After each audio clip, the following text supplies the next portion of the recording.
Really exciting diving with those dolphins and gannets and whatever those pilchards were they were eating. It's pretty exciting. The kingies were coming roaring up, but they were pretty spooky. I couldn't get a bead on one. I was going to try and shoot one, but yeah, nature at its best. Fish dying in big numbers. Little fish, that is. The dolphins were eating well and the gannets were eating well. Pretty exciting though. For the summertime you might see a marlin. Great stuff. Today's dive's all about shooting snapper, and there's always debate over guns to use and things like that, so I thought I'd talk a bit about the gun that I'm looking at using today. Now it's quite a dull and dreary day, but the visibility in the water looks to be really good. So I'm going to use a 120, so a Wettie carbon fibre 120 gun with a reel on it. I've got a little 100 which I use when it's a bit dirty, but I'm not going to take it today, so that's going to stay. But you'll notice on my float boat I've got a spare gun. Now that's just a little short one. I'm going to do a big swim. I'm going to be away from the boat for a couple of hours, so I want to make sure that if anything happens to my gun, I've got a spare one with me, so I'm not swimming for nothing, and I can still shoot fish with that little gun, although in this clear water it might be a bit harder. So gear up, go for a paddle and see if I can find a snapper, which I'm sure I can.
That was very successful.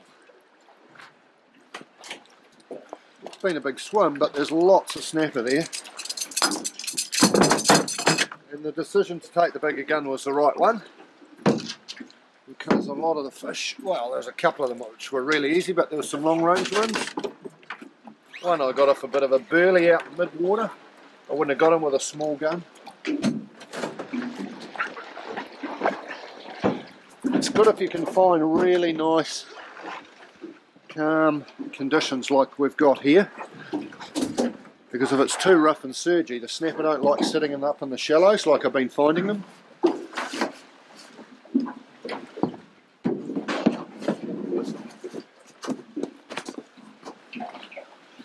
So your limit for snapper is 7. And I think I've got 6 here. There's nothing huge, but they're all good quality eating fish,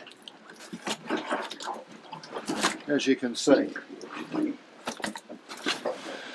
So having the right gear pays off on a day like today. Clear water, need a bigger gun. Don't go too big because then you can't move them around and you can't hold them back, but I chose the perfect size. And the other thing about it, it's cold, it's winter time, it's a dull and dreary day. I've got a 7mm jacket on and I'm nice and warm, so if I'd got cold that wouldn't have been a great swim.